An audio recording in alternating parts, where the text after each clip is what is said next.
Hello friends, I welcome you all to today's lecture on marriage under Hindu law. The aim of this lecture is to explain the nature and scope of marriage. It is considered a sacramental union between a male and female. According to Manu, marriage amongst Hindus is a religious obligation and both male as well as female is incomplete without performing marriage.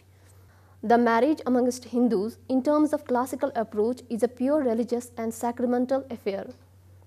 It is an eternal union between a male and female, not only here but also in the world hereafter. According to Dharma Shastra, every male is supposed to marry in order to beget a son for discharging debts of his ancestors, besides performing other religious duties. According to the classical approach, no marriage can be possible without performance of sacred rites and ceremonies. Marriage, according to Hindu law, is a holy sacrament. Polygamy was permitted in Hindu society but not polyandry. Legislation relating to Hindu marriage began from the year 1829 when sati was abolished by law and declared an offence at the instance of Raja Ram Mohan Roy. Hindu Marriage Act 1955. The Act treats marriage as a contractual union between a male and female, which is dissoluble in its nature. Thus, the consent and mental condition of the parties, which had no role prior to this Act, plays an important role in the formation of marriage contract. It recognizes the circumstances under which a marriage can be treated as void and voidable, thus consequently making it a dissoluble tie. In brief, the sacramental character of Hindu marriage is no more ostensibly in existence. Conditions of a Hindu marriage. The Act is a self-contained code in the matters enumerated under this Act regarding any matter of Hindu marriage. Section 5 of the Act provides that a marriage may be solemnized between any two Hindus if the following conditions are fulfilled. Neither party having a living spouse. Under the Hindu Marriage Act 1955, neither polygamy nor polyandry is allowed. The special feature of this act is the provision of monogamy instead of polygamy. So, any marriage solemnized after the commencement of this act is absolutely null and void if it contravened any conditions stipulated therein, including the condition of monogamy. Neither a Hindu male nor a female can marry during the lifetime of his first wife or her first husband. A person should be a bachelor, widower or widow or divorced at the time of marriage. A marriage which contravenes any condition laid down under the Act shall be liable to be declared null and void in terms of Section 11 of the Hindu Marriage Act 1955 on the petition presented to the court by any party thereto, even if the parties have lived together as husband and wife and have even children born thereto. A person who marries in violation of this condition, that is monogamy, is liable for the offence of bigamy, which is punishable under sections 494 and 495 of the Indian Penal Code 1860. Competence to contract marriage. Under Hindu law as laid down by old texts and as administered before the commencement of this act, a marriage of a lunatic or idiot was valid under the traditional Hindu law. After the commencement of Hindu Marriage Act 1955, Section 5, Clause 2 provided for idiocy or lunacy at the time of marriage as a legal disability for contracting a valid marriage. However, the courts took rather a narrow interpretation of the term lunacy or idiocy at the time of marriage to lay down that any subsequent lunacy would not affect the validity of the marriage. It will be appropriate to quote the observation of Punjab and Haryana High Court delivered in Munshivar Datta Vashist versus Indra Kumari in this respect. An attack of insanity, while it amounts to mania or schizophrenia, if comes after the marriage, will not furnish a ground for annulling the marriage. What is momentous, therefore, is the mental condition at the time of marriage, which is the crucial time for determining the question of annulment. Keeping judicial decisions of above nature in mind, the entire law relating to mental capacity under the Act was modified in 1976 and replaced by the present provision. Clause A of subsection 1st of section 5 of the Act speaks of unsoundness of mind, but not every kind of unsoundness of mind. It is restricted to that type of unsoundness of mind as may in law render the potent incapable of giving a consent which law can recognize.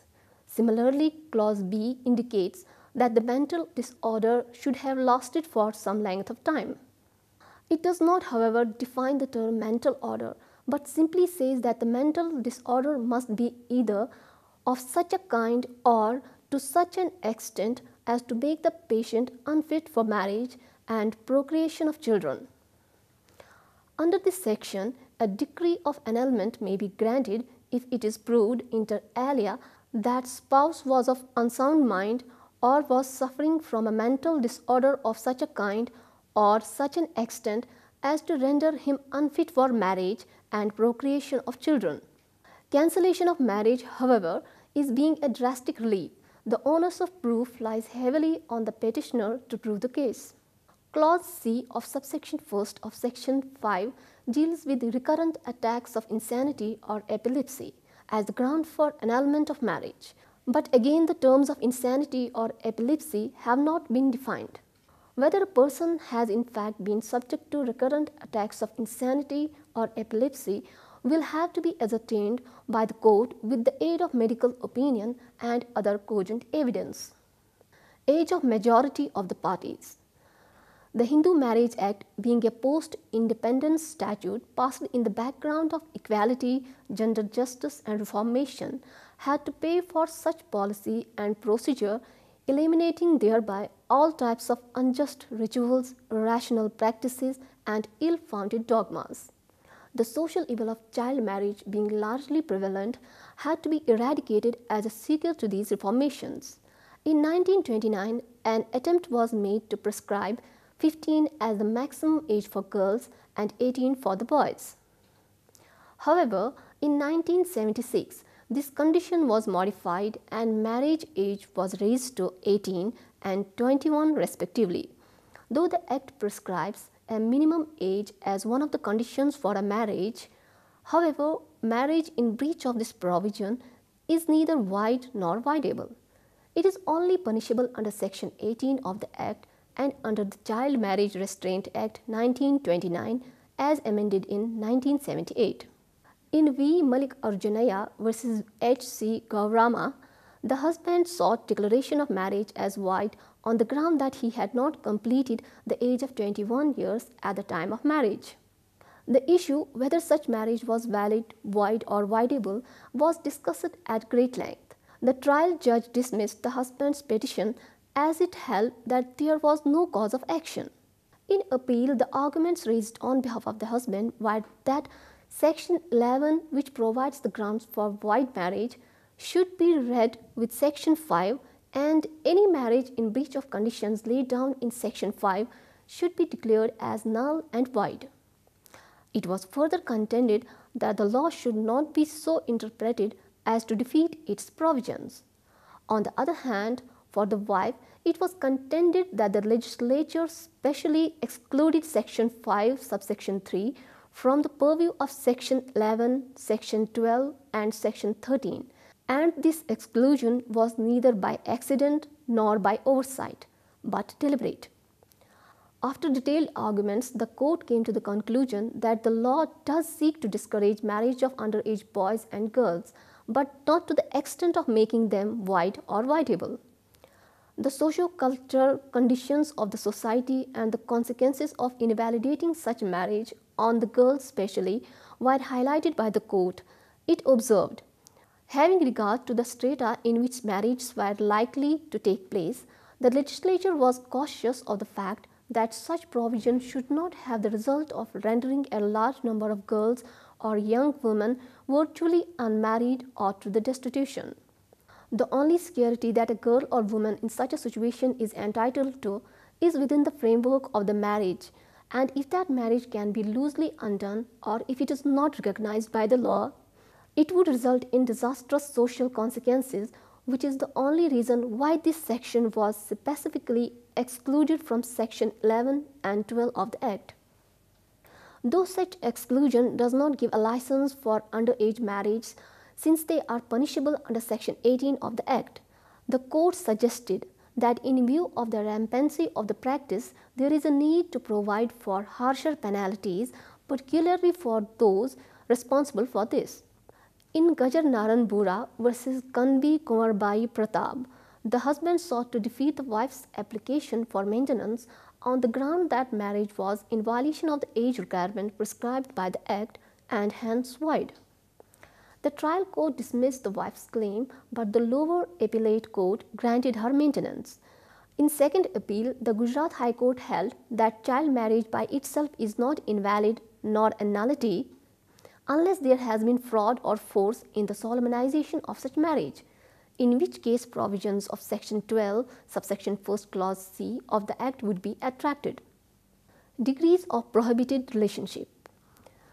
Hindu Marriage Act 1955 has more or less retained the traditional relationship within the degrees of prohibited relationships to marriage.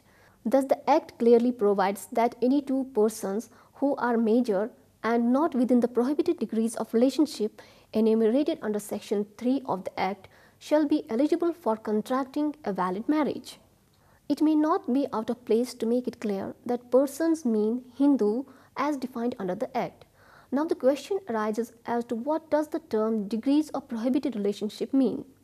Section 3 clause G of the Act lays down that two persons are said to be within the degrees of prohibited relationship if one is a lineal ascendant of the other, or if one was the wife or husband of a lineal ascendant or descendant of the other, or if one was the wife of the brother or of the father's or mother's brother, or of the grandfather's or grandmother's brother, or if two are brother and sister, uncle and niece, aunt and nephew, or children of sister and brother, or of two brothers or of two sisters. The above prohibited relationships include relationship through blood and adoption. Blood relationship includes all of its three kinds, namely full, half and uterine. It also includes illegitimate blood relationship. Any marriage solemnized after the commencement of Hindu Marriage Act 1955 shall be null and void if it contravenes the condition regarding prohibited degrees. A person who procures a marriage of himself or herself in contravention of this condition shall be punishable with simple imprisonment, which may extend to 1 month, with fine, or with both. However, if a custom permits a marriage between two persons within the degrees of prohibited relationship, then such marriage is valid. Sipinda relationship. Another important condition for valid marriage is that the parties should not be sipindas of each other, unless permitted under custom or usage governing the parties. The term sipinda is a derivative of the word pinda, which means the same. There is divergence of opinion between two schools of Hindu law regarding the real meaning of the term sipinda. According to Mitakshara law, sipinda means of the same blood. So anyone who is having common blood shall be treated to be a sipinda. As against this, Daya-Bhaga law treats sipinda as an offering made to ancestors and thereby demonstrate nearness to their ancestors by performing pindadan. While as Mitakshara jurists have limited the sipinda relationship up to 7th degree on the father's side and 5th degree on the mother's side. The Daya-Bhaga law recognizes only 6 ancestors on father's side and 4 on the mother's side, constituting the sipindas. The Hindu Marriage Act has made suitable change in the classical approach by limiting the sipinda relationship by 2 degrees on either side. Section 3 clause F defines sipinda relationship with reference to any person extends as far as the third generation inclusive in the line of ascent through the mother, and 5th inclusive in the line of ascent through the father, the line being traced upwards in each case from the person concerned who is to be counted as the first generation. 2 persons are said to be sipindas of each other if one is a lineal ascendant of the other within the limits of sipinda relationship, or if they have a common lineal ascendant that is within the limits of sipinda relationship with reference to each of them. Any marriage solemnized after the commencement of Hindu Marriage Act 1955 shall be null and void if it contravenes the Sapinda relationship condition, and any person who procures a marriage of himself or herself shall be punished with simple imprisonment which may extend to 1 month, or with fine, or with both. Consent of guardian of a minor. While the bride has not completed the age of 18 years, the consent of her guardian has to be obtained before the solemnization of the marriage. This provision has almost become redundant in view of the fact that after the enactment of the Child Marriage Restraint Act, no minor can be given in marriage without his or her consent and before attaining the age of majority stipulated thereunder. Ceremonies for Hindu marriage. Section 7 of the Hindu Marriage Act 1955 provides, a Hindu marriage may be solemnized in accordance with the customary rites and ceremonies of either party thereto. While such rites and ceremonies include the Satpadi, that is taking of 7 steps by the bridegroom and the bride jointly before the sacred fire, the marriage becomes complete and binding when the 7th step is taken. The word may gives an option only regarding the kind of ceremony with which the marriage is to be solemnized. The courts have all along taken the view that necessary ceremonies as applicable to the parties ought to be performed to validate a marriage. In Lakshman Singh versus Keshar Bai, it was observed that necessary ceremonies, shastric or customary, whichever are prevalent on the side of bride or bridegroom, must be performed, otherwise marriage will not be valid. As a conclusion, the marriage amongst Hindus in terms of classical approach is pure religious and sacramental affair. Thus the matters regarding which provision has been made in the Act are no more governed by the old Hindu law.